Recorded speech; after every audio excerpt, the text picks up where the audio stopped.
La sigla che ci accompagnerà per tutta l'estate fa capire che è il momento del via per la seconda corsa, il premio Kuwait Formula, confronto per inesperti cavalli di 3 anni che non abbiano ancora vinto 1000 euro nella carriera, 1660 i metri da percorrere per 12 soggetti al via. Non corre Imea T, che aveva il numero 3.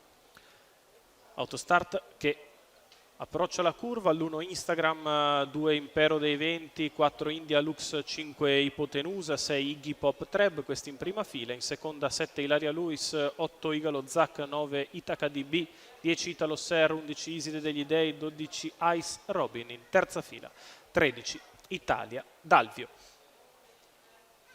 Allineamento perfetto in prima fila, un po' così in seconda, macchina che prende velocità. Partiti. È veloce dall'esterno Iggy Pop Treb che prova a scavalcare quelli di dentro, è veloce però anche Impero dei Venti che tiene le punte ad India Lux quando si imbocca la prima curva. Assiste India Lux all'attacco di Impero dei Venti, viene fuori un po' di strappo con Impero dei Venti che alla fine rimane davanti, 200 metri iniziali in 14,8.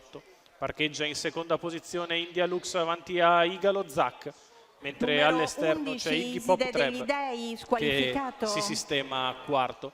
E così Impero dei Venti al comando nei confronti di India Lux, poi Igalo Zac, quindi Iggy Pop Treb, ancora il resto del gruppo con Itaca DB in quinta posizione a precedere Italia Dalvio. Sulla curva di sinistra il ritmo va scemando con Impero dei Venti che una volta presa la testa rallenta in maniera abbastanza decisa.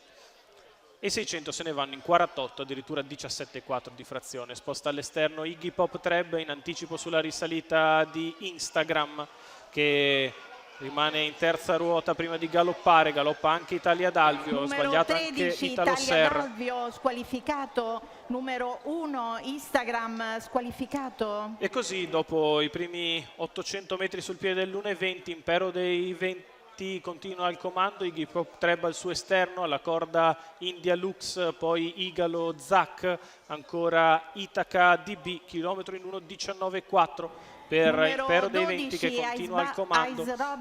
Seconda posizione sempre per India Lux, di fuori Iggy Pop Treb, retta di line 15, accelera il battistrada, 1,34,4 i 1200, Impero dei Venti al comando nei confronti di India Lux, poi Itaca DB, prova a venire in terza ruota Igalo Zac ma è lontano, all'imbocco della dirittura d'arrivo, Impero dei Venti entra in vantaggio nei confronti di India Lux che prova ad attaccare, viene bene anche Itaca DB, Impero dei Venti in vantaggio, l'attacco di India Lux, poi Ilaria Luis di dentro Italo Ser nel finale, Impero dei Venti si salva da India Lux al terzo di dentro Italo Ser, 1,17,9 il ragguaglio per il successo di Impero dei Venti. Giuseppe Lombardo Junior che allena e guida per i colori della scuderia Barbalbero, percorso di testa del figlio di Urlo dei Venti che trova la sua prima vittoria in carriera al quarto tentativo, respinge la puntata finale di India Lux che ci ha provato in partenza, ci ha provato in arrivo, non è riuscita a battere il rivale per il terzo posto. Probabilmente di dentro Italo Ser finito in spinta, sì è lui, 2-4-10 in numeri, il probabile arrivo della seconda.